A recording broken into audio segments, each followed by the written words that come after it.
In this CARS tutorial, I'll be showing you how to create a $0 invoice to include a subconsultant invoice and submit it into CARS. A prime or higher tier consultant may need to create a $0 invoice for themselves to include a subconsultant invoice in CARS. You can do this for all basis of payments. I do want to demonstrate how to take special care to adjust for the fixed fee percent complete in actual cost or lump sum invoices. So basically anything that has that fixed fee component, we want to make sure that we address that in our $0 invoice. So here I am, I'm Mario, and I am creating an invoice for myself.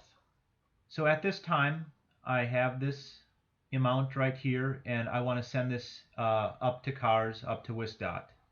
So I'll click Edit here, and I've filled in all the information already. So I've got some employees in the direct labor, got some direct costs, and I've got some indirect costs. One part here is I've got fixed fee percent complete 50% of $10,000 for a total fixed fee due of $5,000. So I'm going to go back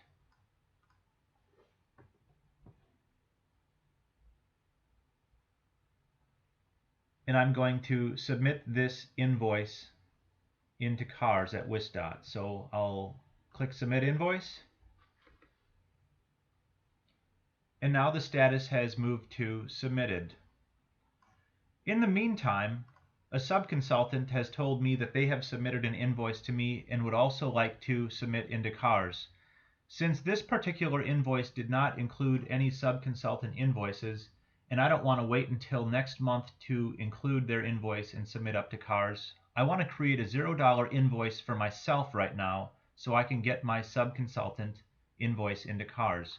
So I'm going to go back to Contract to start a new $0 invoice. So now it's already been a couple days and I've already been paid on this particular invoice in CARS. But what I want to do is to include a subconsultant invoice that has just invoiced up to me. So I need to create a $0 invoice for me to be able to include that sub's invoice. So I'm going to click Create Invoice, and I'll just fill out the information here.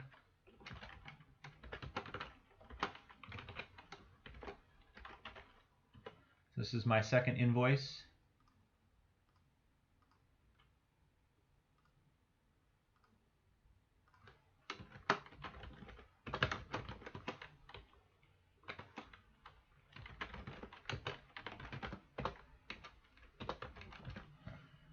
And I'll save it. Now let's go ahead and look at the actual costs. So I've already been paid. So this part here, the actual costs, is zero because I am invoicing zero amount of actual cost. But what's a little bit tricky here is now this invoice is for negative $5,000. Remember before when we invoiced 50% of the fixed fee?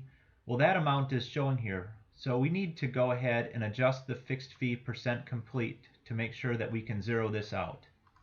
So let's go up here and click Edit.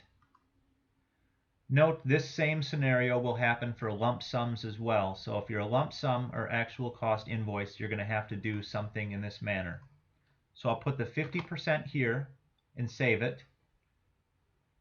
And now let's see this down here, 50%, $5,000. Let's go back.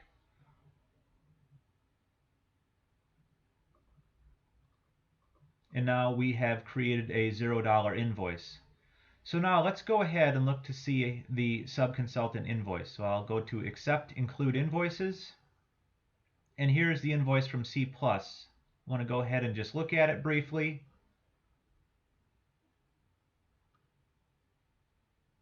And this is their lump sum. So I'm pretty happy with their invoice right now. So let's go back to Include Invoice. And I'm going to include the C+ invoice. And now I'll go back. So I've got a $0 invoice for me, C+ for $12,500. So this is a $12,500 invoice only with the C+ information. So this looks good to me, and now I'm going to submit invoice. So now I have successfully submitted a $0 invoice for me, as well as included my subconsultant invoice. I just want to reiterate that you can create $0 invoices for any basis of payment, but for actual cost and lump sum, you do need to take that extra step of making sure the fixed fee percent complete matches your previous invoiced percent complete amount.